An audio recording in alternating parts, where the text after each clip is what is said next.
6. Roethlisberger to a wide open Claypool. Claypool inside the 40. Jefferson still going. See you later. Josh Allen looking deep, going deep, far side. Penalty moves the ball into Jets territory. Rippon's going to air it out downfield. One-on-one coverage, and this one is...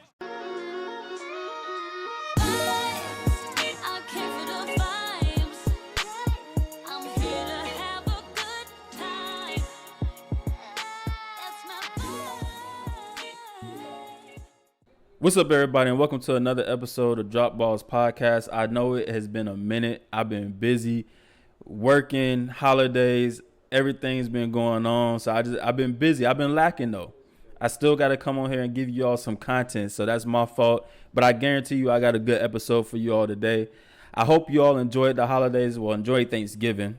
If you were able to spend time with your family, I hope you enjoyed that. If you weren't, I hope you still had a good Thanksgiving, was able to eat good, was able to be festive, and even if it was through Zoom or Skype or whatever it may be, was able to enjoy at least some type of family time. But like I said, we got a good episode today. Today I'm going to give you all my top 10 rookie receivers in the NFL, talk a little bit about the boxing matches that happened on November the 28th during the Roy Jones Jr. and Mike Tyson fight. Also, some of the stuff that's been going on in the NFL and the NBA. NBA set to start December 22nd. But before we get started on all of that, I do want to let you know that this episode is being brought to you by Black Elephant Brand. If you haven't visited the website yet, go ahead and visit blackelephantbrand.com. I will put the website link in the description. And, go ahead and get you one of these. If you're reading this, your Too Close t-shirt or hoodie. Also got the t-shirt available. But go ahead and get you if you're reading this, you're too close. Back, give me my 6 feet. Because I ain't trying to catch the COVID. I ain't trying to catch the Roni. I don't want the Rona. I don't want none of that. So y'all go ahead and cop the hoodie, man. Go ahead and cop the hoodie or cop the t-shirt. And be sure to use the code DROPBALLS to get 15% off of your purchase. And this episode has been brought to you by Thrive Fantasy app. If you like making prop bets, come prop up with us on Thrive Fantasy app.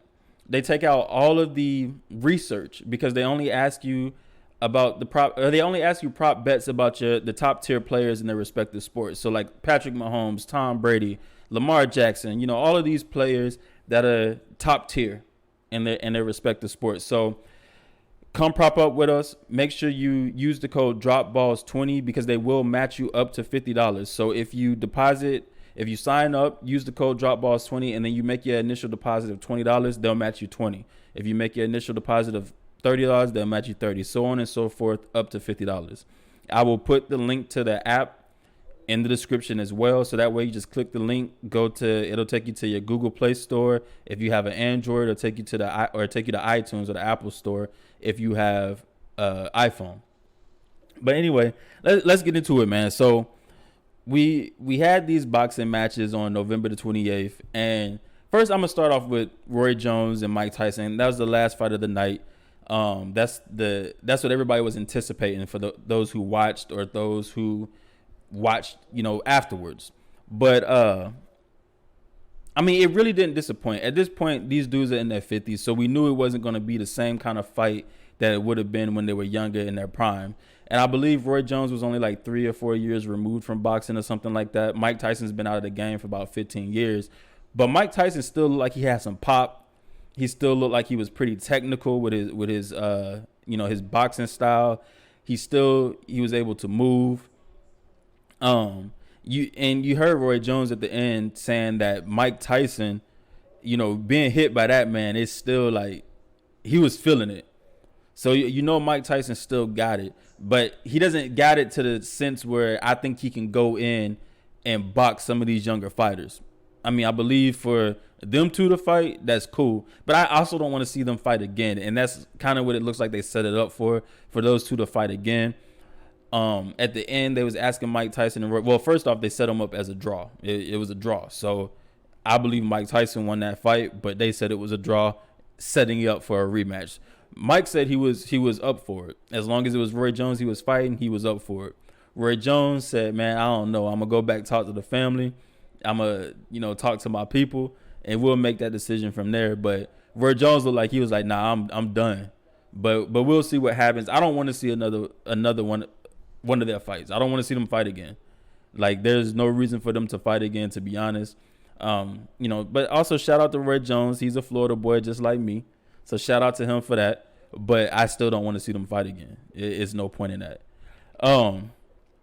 We also saw Nate Robinson go out there and get knocked out by, what was it, Jake Paul, I believe that's his name, the YouTube star that he's been boxing for, I believe, the past 3 years. He really got into boxing, started taking it serious. And I don't know what Nate Robinson was thinking. There was no reason for him to be in that ring. Snoop Dogg made that whole fight right there. He made that just by commentating that. Because, I mean, dude was hilarious in his commentation. But, yeah, Nate Robinson had no business being in there. And now Nate has to come back to Seattle, come back up here and show his face after getting knocked out like that. And I don't know if he paid somebody to train him. But if he did, he need to ask him to give him his money back, because they didn't teach him nothing. He looked like he was out there in the street fight at Rainier Valley or Rainier Beach, out there fighting in the streets. He didn't look like he was in no ring. He didn't look like he was trained to be in the ring. He just looked like he was trying to fight some dude in the streets in Rainier Beach. So he I don't know, man. He gotta take it more serious if he's gonna continue to do it, or I don't know. But dude got knocked out. Jake Paul wasn't playing with him. And I mean, Jake Paul got at least like 3 inches on Nate Robinson, and his reach is a lot longer. So I mean, every time Nate went in, he just hit him, boom, boom. And then one of them, I think, was like overhand, like an overhand hook or whatever, caught him at the top of the head and just boom, hit that canvas, went to sleep. Like head bounced off the canvas and everything. Man, it was ridiculous. Like he gotta be careful. Snoop said, you don't play boxing. You play football, you play baseball, you play basketball, but one thing you don't play is boxing. It is a very dangerous sport, and I mean, just fighting in general is dangerous, whether it's MMA, boxing, karate, whatever, because at the same time, you hit that ground, like you hit that ground a weird way, that's your life. I mean, I saw many people. Yeah, there was a bunch of memes, a bunch of jokes about Nate Robinson that he got knocked out, and they were funny. They were funny as hell. But at the same time, you know, the way he was laying there, you know, some people was worried about his health because he was knocked out. And honestly, I think they moved him too quickly. They set him up too quickly. As he was laying there on the canvas, they set him up and everything. But I think they did that too quickly because he was still like woozy. He couldn't get up on the chair. None of that. But it's dangerous, man. And I don't know what he thought was going to happen because he was talking a lot. He was capping all over Twitter, talking a bunch of mess all over Twitter, talking about how he was doing it for the culture, doing it for the athletes, this, that, and the third. And he went out there and you weren't doing it for me, bro, because that was an embarrassment. But he was talking about how he was going to knock him out, all of this. So I mean, you can't go online doing all that capping and then expect not to be trending when your ass get knocked out. Just what happens, man. But anyway, so moving on to basketball, NBA, that comes back December 22nd. Opening night, we have the Golden State Warriors facing the Brooklyn Nets. And now it sucks because we were expecting Golden State to be back in the running this year. And they probably still will be. I mean, they made a trade for Kelly Oubre Jr. They also got James Wiseman in the draft, so at the 2nd overall pick. But Klay Thompson went out after tearing his Achilles. And that dude just can't win for losing, man. Like, he tore his ACL, what was it, last year? Or when they were in the finals last. Tore his ACL, and then he come back, finally about to play again, and then tears his Achilles. So he's going to be out for another season. And that sucks. But next man up. I mean, that's the mentality they got to have. And I think with Kelly Oubre, they might be able to build something that way. I saw something that they might be trying to get PJ Tucker after this John Wall and Russell Westbrook trade. They see that Houston's willing to move some pieces. So I think they're gonna try to get PJ Tucker. That's what I've been seeing. But yeah, it's gonna be a good game. I don't know who wins this game. It's gonna be interesting, but we'll see what happens. Then we have the Lakers playing the LA Clippers, and now the Lakers just went out there and they made some moves. AD, I guess, just signed a 5-year, $190 million max contract. LeBron James signed, I think it was a 2-year extension for like $86 million. Who else did they get? They got Schroeder from OKC. He's probably going to be their starting point guard. I hope he is. I believe that's going to be dangerous. Him, AD, and LeBron, because Schroeder is a bucket, man. He'll go out there and get you some buckets. And then you got AD and LeBron, who also they're going to do their thing as well. Who else did they get? I know they got a couple more pieces. I can't think of it at the time, but I know they did some more things. I'm ready to see my Heat though. I'm ready to see how my Heat move. We just extended Bam, gave him some big money. Still got the young boys, Duncan Robinson. Still got Jimmy. We re-signed Goran Dragic. We let go of Derrick Jones, but I think we do have Harkless. We did end up getting Harkless. Re-signed Kelly Olynyk. Who else did we get? I think that's it. I think Derrick Jones left. Crowder left. I wish we would have kept Crowder, but it is what it is. They gotta pay the people that they want to keep. Crowder was big. He was hitting threes. He was playing defense. He did his thing in the playoffs last year, so I can't be mad at him. And I mean, that's just what it is. And then we got the Phoenix Suns over here, who they look like they might be nice next year or this season coming up.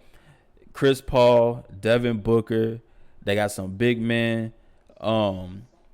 What's his name? The one that they DeAndre Ayton, like them three right there. Chris Paul, DeAndre Ayton, and Devin Booker. That's gonna be a nasty matchup right there. But we're gonna see, man. It's gonna be an interesting NBA season for sure. I think it's 72 games. They're starting a little bit later this year because usually I think they would have been started by now. But no, they'd have been starting probably by the end of this, close to the end of this month, next week maybe. I believe something like that. But anyway, it's gonna be an interesting basketball season. NFL, man, we have Wednesday. They postponed the Ravens game until Wednesday yesterday because I'm recording this on a Thursday. I believe it was supposed to be a Thursday night, or it was supposed to be a Thursday game, and they moved it to Wednesday because of all of the cases of COVID that they had. I believe they had like 11 players on the COVID list. And so they moved them. They moved the game. Now, they didn't do that for the Denver Broncos though. What they did for the Denver Broncos is Jeff Driscoll tested positive, but because they were him and the rest of the quarterbacks had been in the QB meetings together and everything, they put all of their quarterbacks on the COVID list. So Denver literally went out and played the Saints with no quarterback. They had a dude who was a practice squad receiver who had played quarterback at Wake Forest a little bit. But he was on the practice squad as a receiver for the Denver Broncos. They signed him up and brought him up to the 53-man roster. And he went out there and played, and I believe he was like 1 for 13 for 9 yards, and it might have been 1 for 9 for 13 yards, something like that. It might have been the other way around, but all I know is he completed one pass, and I think he had like 2 or 3 interceptions. And that might have been 1 as well. It was between 1 and 3. I know that much. But it was bad for them. They got spanked.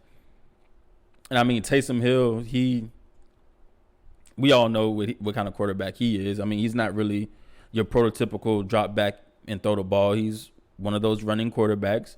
And he had a decent game, had a good enough game to where they won by like 30 points. So he did his thing. He also did his thing, I believe, the week before against Atlanta, I think it was, where he went out there and threw for like 300 yards and 2 or 3 touchdowns. So New Orleans seemed to be rocking pretty well right now. Defense showing up. offense showing up, doing their thing, and it's been good for them. I'm gonna give y'all my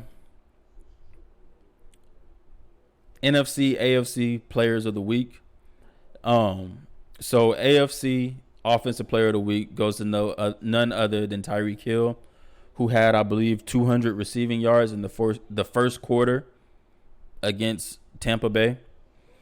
I don't know what Tampa Bay was doing, but they left Carlton Davis out there to fend for himself against Tyreek Hill. Eventually, after he piled up 200 yards, they started playing like a safety over the top, kind of bracketing Tyreek Hill. But at that point, the damage was already done. The dude already had 200 yards. All he needed was, I believe, it was like 200 and something, like 290 yards or no. Yeah, it might have been like 200 and something yards that he needed to get 1,000 yards on the season, and he got that in that game. And that's kind of embarrassing, but that goes to Tyreek. Like I said, and I'm looking it up right now because I can't remember off the top of my head. But yeah, Tampa Bay should be ashamed of themselves for that. Tampa Bay probably could have won that game had they gave Carlton Davis some help. I mean, that's all he needed was just a little bit of help. Just put somebody over top, so that way Tyreek, he's the fastest guy on the field. So I would rather make Mecole Hardman or Robinson or Sammy Watkins beat me than let Tyreek Hill beat me, just like burn me down the field. I mean, that's essentially what they did. So, and I said Tampa Bay wasn't going to win the NFC South, and it is looking just like that. Tom Brady's been out here throwing interceptions left and right. I mean, he threw for 345 yards this game because he needed to, and threw for 3 touchdowns, but he also threw 2 interceptions, while Patrick Mahomes went on to have 452 yards, 3 touchdowns on 37 for 49 attempts. Just saying. But yeah, Tyreek Hill finished with, 269 yards and 3 touchdowns. Fantasy-wise, that would have given him probably like 50 points. So if you had Tyreek Hill, then you balled. And he probably single-handedly beat whoever you was playing. But if you played against Tyreek Hill, then unfortunately, he probably single-handedly beat you. Now, the NFC Offensive Player of the Week, that goes to DK Metcalf. Now, DK Metcalf had, 177 of Russell Wilson's 290 yards, I believe. Once again, looking it up because I don't remember it off the top of my head. But I believe it was 177 yards to Russell Wilson's 290 yards. So I'm going to give that to DK Metcalf because he balled out on Monday. And apparently it was because, Schwartz, who is Philly's defensive coordinator. He came out and told him, you're no Megatron. Or you're not Megatron yet. And I agree with Schwartz on that because DK isn't. Like, you have to be consistent with it. Now, do I think DK will get there? Hell yeah. That dude is a beast. He's going to get there for sure. But as of right now, he's not. My bad. Wilson only had 230 yards. So, yeah, DK had 177 of Wilson's 230 yards. And now, like I said, DK will get to Megatron, but that was what fueled his fire against the Philadelphia Eagles. And he gave Darius Slay hell that whole game. He destroyed Slay that whole game. And so that's my NFC Offensive Player of the Week. NFC Defensive Player of the Week, that goes to the Falcons defense. I don't know what happened this past week. I don't know what's been going on with the Falcons. I guess it's because they fired Dan Quinn, which, like I said, they should have been dead. But when they fired Dan Quinn, they started winning games. And, this week I believe they held the Raiders to 6 points, my bad. But they beat them 43-6. That defense went out there and did their thing. And, I mean, they did what they needed to do. They got the dub. And, I mean, I can't say nothing else about it. That's just what they needed to do. I don't have a AFC offense or defensive player of the week. I really couldn't find somebody that I wanted to give it to. And so that's my fault, but I really couldn't pinpoint someone. So if y'all know who should get offensive or AFC defensive player of the week, let me know. Leave it down in the comments, whatever. I'll talk about it the next week. I wrote down some other stuff because I wanted to talk about that as well. What was it? Oh, that's what it was. So about Tampa Bay. Now, what was supposed to be preseason, everybody was ready to crown Tampa Bay as the favorites to win the Super Bowl because they got Tom Brady, they got Gronk. Oh, they were supposed to have all of these weapons. Now they got AB, which AB is doing his thing. He's another target, another weapon that defenses have to look out for. But it really hasn't been like, as we seen last game, when Tom Brady gets in the crunch, all he's going to go to is Gronk. Gronk had over 100 yards and I think a touchdown that game against Kansas City. But when things get hard, that's who he's going to go to. He's not going to really look for everybody else. But this is what I wanted to say. So the same thing I said about the Seahawks a few weeks ago, that they hadn't played anybody.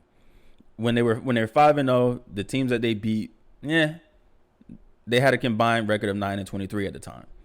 And although they still haven't really played, the good teams they played, they lost to, but they're still going to manage to probably go 11-4, 12-4, my bad, or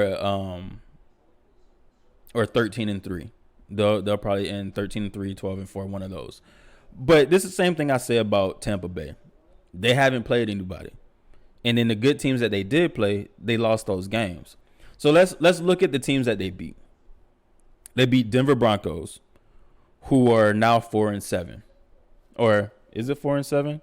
Because I know they lost. So let me make sure. When I wrote this was on that. I think it was on Monday or something like that.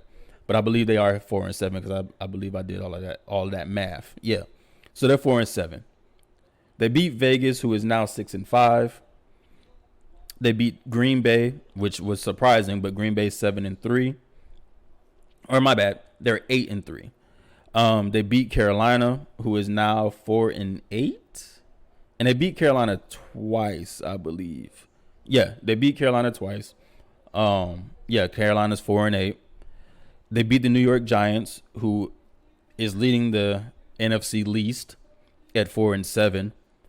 And they beat the LA Chargers, who are also, what is it? They're they're 3-8. So they beat teams with a combined record of 29-38. The only two teams that they beat with a winning record was Vegas and Green Bay, who they'll probably end up seeing Green Bay again in the playoffs or something like that. We'll see. But here are their losses. They lost to the Chicago Bears, who are, they're not that great. But at the time, I believe they were, like 3-1 maybe when they played.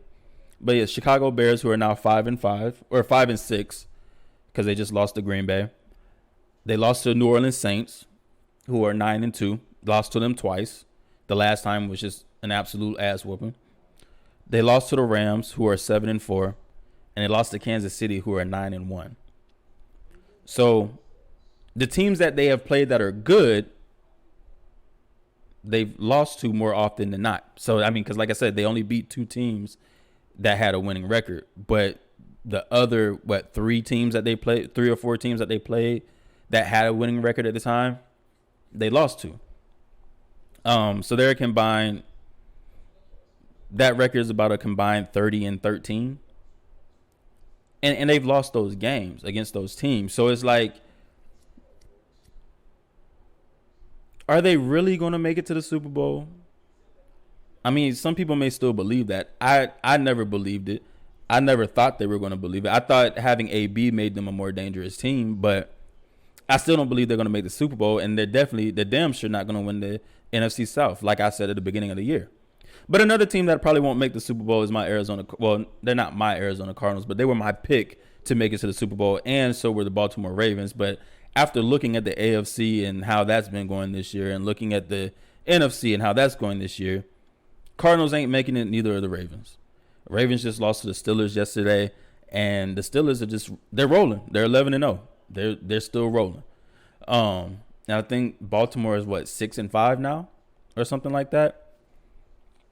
Now, granted, they were missing 11 starters, but still, it's no excuse. But all right, so let's get into this list, man. My top 10 rookie receivers in the NFL right now. There are about, I believe, maybe 30 receivers taken. That might be a stretch.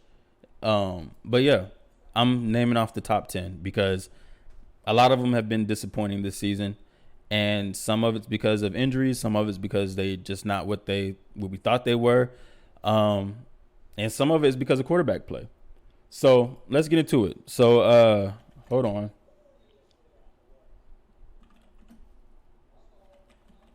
All right. So at number 10,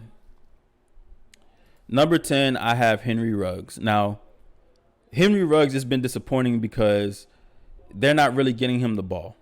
Dude is he was the fastest receiver in that draft class. I believe he ran a 4.27 40 or something like that. So yeah, he was by far the fastest receiver in that draft class, but they can't find a way to get him the ball on the edge. And so he, as of right now, Henry Ruggs, he has one game that he's gone over 100 yards, and I believe that was the only game that he had a touchdown in. He doesn't have he only has one touchdown. So that's the only game he had a touchdown in. But one game over 100 yards, 0 games with multiple touchdowns, and he has only 17 receptions, and we're going to week 13. He only has 17 receptions for 312 yards. He's averaging 18.4 yards a reception, one touchdown, but he has a 73.9% true catch percentage. Now, with the true catch percentage, all that is taking his receptions and dividing it by catchable targets. So he has 17 receptions, 23 catchable targets, and 2 drops on the season out of 31 targets. He's been targeted 31 times. Only 23 of those 31 targets were catchable passes, and he has 2 drops. To me, I'm not going to say he's been the most disappointing. I just think that the way the team tries to use him, or it might be because of Derek Carr, because we know Derek Carr isn't pushing the ball downfield. He's probably going to be Charlie check down. I don't think he's a bad quarterback by any means, but he's going Charlie check down it. He's just going to throw the underneath stuff. He might throw the ball deep 3 times a game. Other than that, everything's maybe 5 to 10 yards, and that's it. So number 9 takes me to my guy, Indianapolis Colts, Michael Pittman. He was selected in the 2nd round by my Colts, and he missed 3 games this season because of a calf injury. But since he's been back, that's been probably one of Phillip Rivers' favorite targets, and maybe had he played the whole season, he might be up higher on my list. But Michael Pittman Jr., he has 1 game over 100 yards, 0 games with multiple touchdowns. He has 26 receptions for 350 yards, averaging 12.7 yards a game, or a reception, my bad. 12.7 yards a reception. He has 1 touchdown. He has a 83.9 true catch percentage.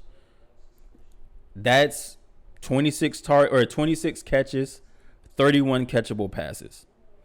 He has 3 drops on 40 targets. So I mean, he's been a little drops McGee, but that's part of the reason why he isn't higher on my list, because of dropping the ball. Now, number 8 takes me to Gabriel Davis of the Buffalo Bills. He has 0 games over 100 yards, 0 games with multiple touchdowns, but he has 22 receptions, 354 yards, 16.1 yards a reception, and 4 touchdowns. His true catch rate is 78.6, and that's 22 receptions, 28 catchable targets, and only 2 drops on 35 targets, 35 total targets. So he hasn't been bad, not by any stretch of the imagination. He's actually been pretty good. And I expect, as off season comes by and everything, he's going to grow a little bit more with Josh Allen. They have Stephon Diggs, so it's kind of hard to spread the wealth.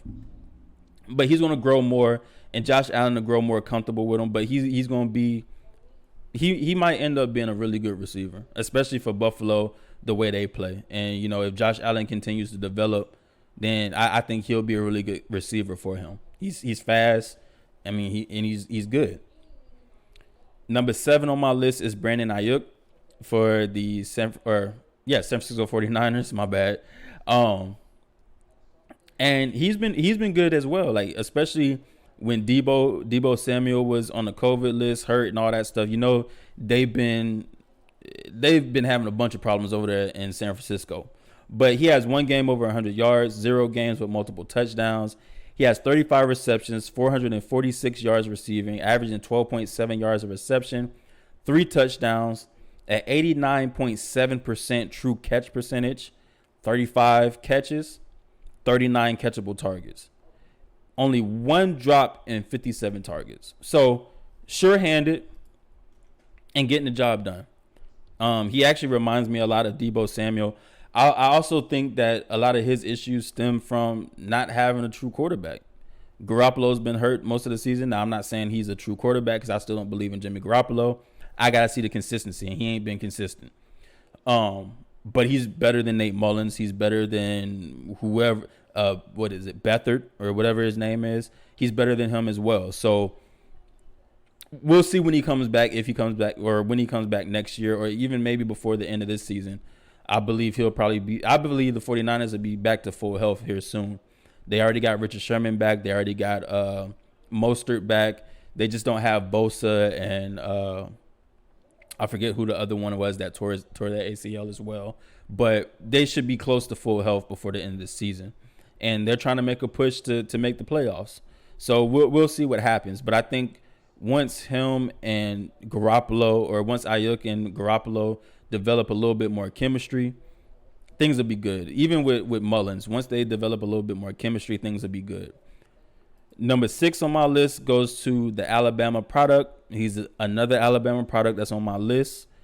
But he's been having a better season than Henry Ruggs, and that goes to Jerry Jeudy. Jerry Jeudy has 1 game over 100 yards, 0 games with multiple touchdowns, but he has 37 receptions, 589 yards, averaging 15.9 yards of reception, and 2 touchdowns. He also has a 74% true catch rate, or a true catch percentage, 37 catches, 50 catchable targets. And he has 4 drops. Now, he's been a little bit drops McGee. And the only reason he's higher up on my list is just because with all the uncertainty that Denver has at quarterback this year, he's still been able to ball a little bit. Still been able to do his thing. Now, I don't believe he was the best receiver in this draft, but I believe he had the best footwork of this draft class. And, I mean, he's been doing his thing, so I can't deny him that. Number 5 on my list is Laviska Shenault. I was about to say it all wrong. But, yeah, Laviska Shenault. He's on my list because I think he's a really good player. Jacksonville's been through 3 different quarterbacks. But Shenault has been able to ball. And once I give you his stats, you'll understand why I probably put him at number 5. So 0 games over 100 yards, 0 games with multiple touchdowns. But he has 33 receptions, 354 yards. He's averaging 10.7 yards of reception and only 1 receiving touchdown. But this is where I feel he has leapfrogged the bunch. 91.7% true catch percentage.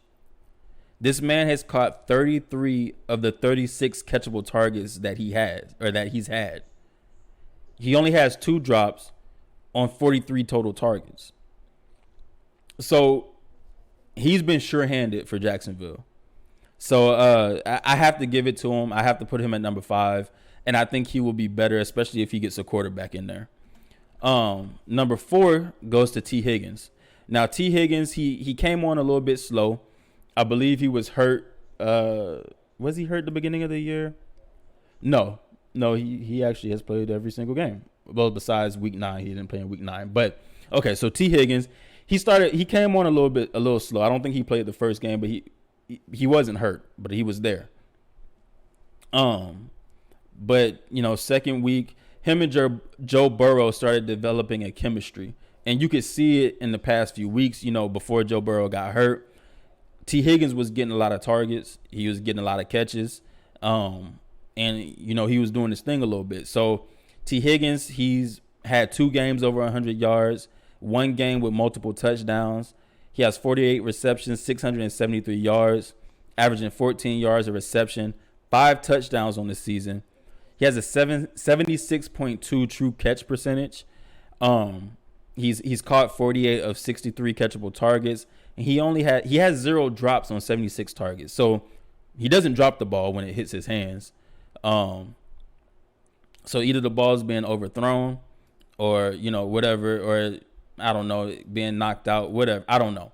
But it whatever reason, it's not counted as drops. So he's been doing his thing a little bit. Next one is Chase Claypool at number 3. He had 1 game over 100 yards, 2 games with multiple touchdowns, and that includes rushing and receiving, because we know he had that game where he had 1 rushing touchdown and 3 receiving touchdowns. That's kind of when he shot up on the scene. That's when everybody started noticing him. And now, if anybody knows about Chase Claypool, the dude is a freak of nature, just like DK. I believe he's like 6'4", 6'5", another 230-pound receiver that runs like a 4.35 40 or something like that. And I'm gonna look it up because I wanna be correct. Let's see, 40 time. 4.42, my bad. He runs a 4.42 40. DK, I think, ran a 4.35. But yeah, Chase Claypool runs a 4.42. He's 6'5", 6'4", and he's a freak of nature. But let's get back to these stats, these statistics. 45 receptions, 611 yards, 13.6 yards of reception, 8 touchdowns, and 2 rushing touchdowns. So 8 receiving touchdowns, 2 rushing touchdowns. 81.2% true catch percentage. Now, this was before the game that they had yesterday. My sources haven't updated yet, but this is all stats for him before yesterday's game. Everybody else's stuff is accurate, but Chase Claypool, my nose is itching. I don't know what's going on. My bad, y'all. Anyway, that's for y'all that see me on YouTube, not y'all listening on Spotify and Apple iTunes or Apple Podcasts. But anyway, so at 81.2% true catch percentage, he's caught 39 of 48 catchable targets, and he only has 2 drops out of his 65 targets this season. So number 2, and I'm pretty sure y'all can probably guess who that is, and y'all probably can guess who number 1 is by this time. But number 2, CeeDee Lamb. And I don't blame CeeDee Lamb. Dallas has had its share of issues, especially at the quarterback position this season when Dak got hurt. But before Dak got hurt, CeeDee was balling.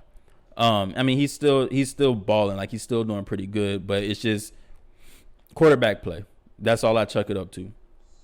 But anyway, he has 2 games over 100 yards, 1 game with multiple touchdowns. He has 53 receptions, 650 yards, 12.3 yards of reception, 4 touchdowns. His true catch percentage is 85.5%, meaning he's caught 53 of his 62 catchable targets. He has 4 drops.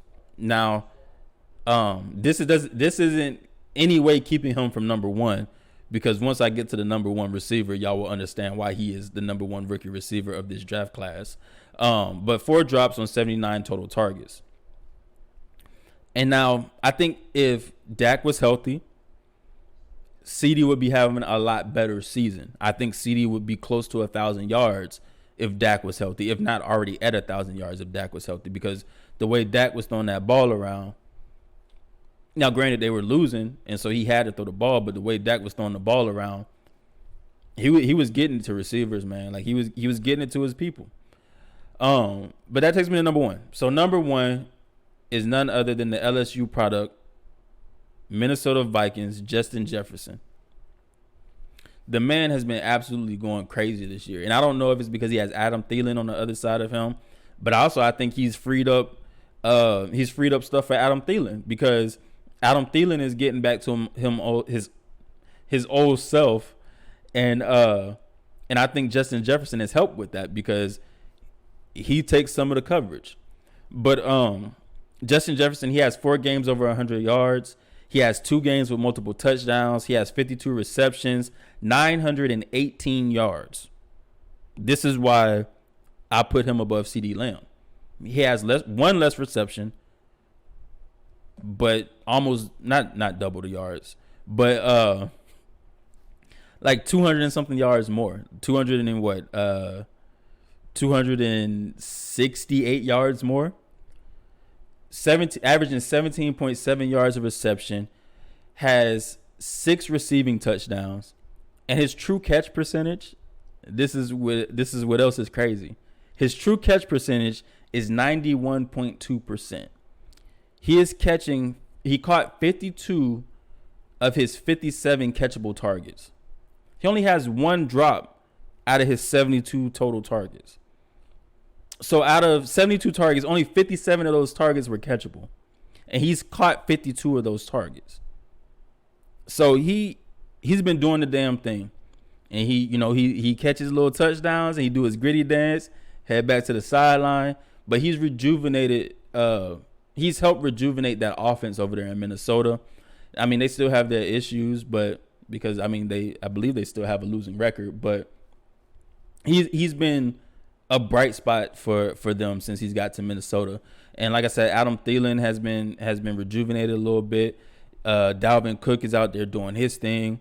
So that offense, I think if that offense is rolling, and I'm not going to blame Kirk Cousins because I don't think Kirk Cousins is a bad quarterback. I think Kirk Cousins takes a lot of flack, but he's really not that bad of a quarterback. And if anybody ever watches him play, he doesn't care about the stats. He just wants to go with whatever's working as long as they get the win.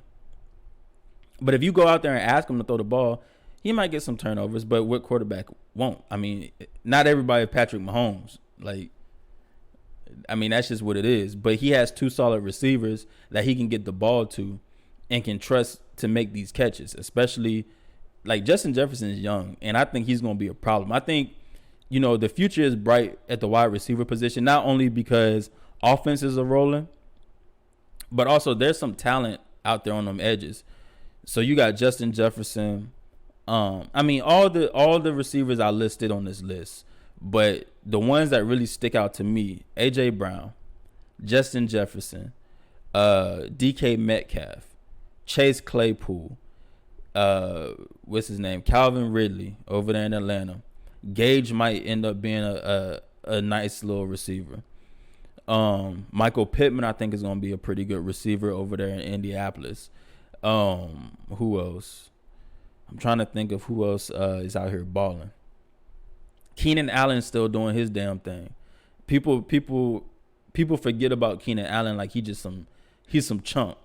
But Keenan Allen might be the third best receiver in the league. I was gonna say third or fourth, but he might be the 3rd best receiver in the league.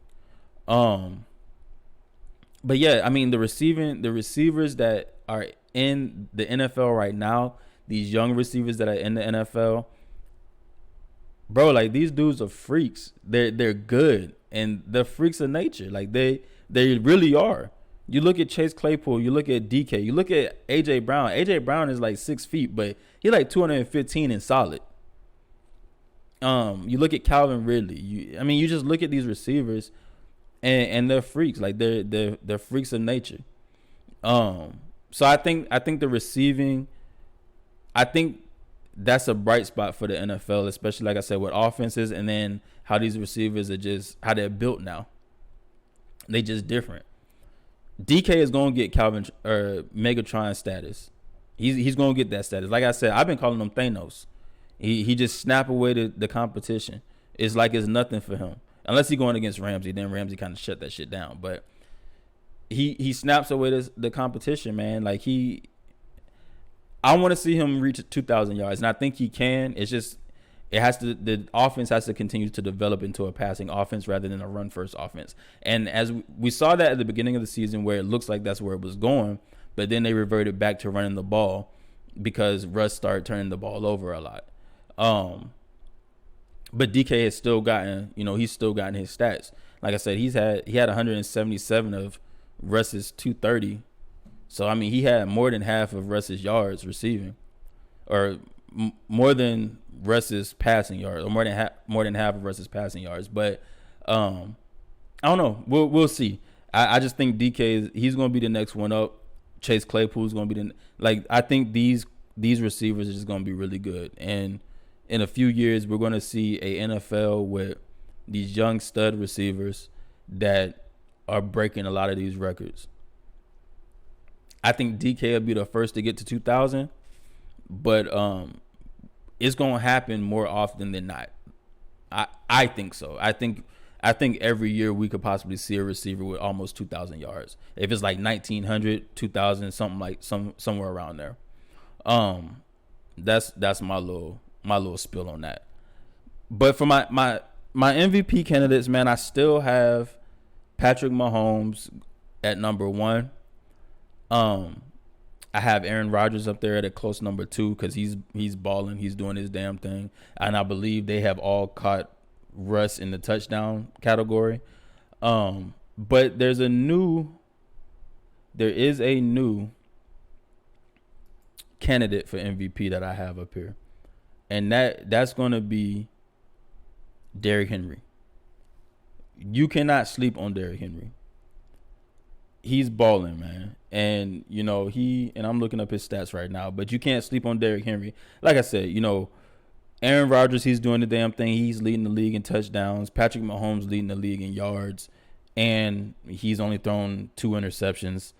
Aaron Rodgers is 6th in yards, but he has 33 touchdowns, 4 interceptions. But yeah, when we look at Derrick Henry, where is it at? Where's these rushing yards? That's what I'm trying to find. Here we go, rushing yards. Derrick Henry's at 1,257 rushing yards. He's beaten Dalvin Cook by 127 yards. He has 12 touchdowns. Dalvin Cook has 13. So honestly, we could even add Dalvin Cook to that list on possible MVPs. But I mean, we know they most likely gonna give it to a quarterback because the quarterback is the face of the team. But Derrick Henry does everything for the Tennessee Titans. I mean, the way he runs the ball, the way he just ran the ball against my Colts, it just wasn't no stopping him. But yeah, he has 1,257 yards, 12 touchdowns. He's averaging 4.9 yards a carry and 114.3 yards a game. Dalvin, and he's also leading the league in rushing attempts. He has 256. Dalvin Cook's not far behind. He has 219 for 1,130 yards, averaging 5.2 yards a carry and 113 yards a game. The only thing that I think may take Dalvin Cook out that conversation, he has 4 fumbles. Derrick Henry has 0. So Derrick Henry hasn't turned over the ball, unlike Patrick Mahomes, Aaron Rodgers. But also they touch the ball more than Derrick Henry touches the ball. So I think it'll be a quarterback that wins the MVP, and it's between Patrick Mahomes and Aaron Rodgers, whoever F's up first, pretty much. And I give the slight edge to Patrick Mahomes just because he has the less interceptions, but the most yards. But yeah, that's what I think. But that's my little episode. I hope you all enjoyed. Yeah, I hope you all enjoyed it. I will be putting out another episode this Saturday. I am interviewing a young lady by the name of Jasmine Nicole. She is a musical artist, and so I will be interviewing her Saturday, and I'll be putting that episode out either Saturday night, Sunday morning, something like that. But it'll be another one just like I did with my homeboy Robin. What is it? TYB Melody.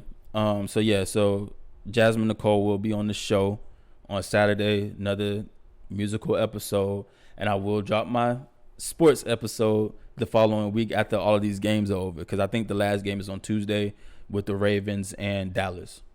But yeah, so I hope you all enjoyed, and until next time, peace.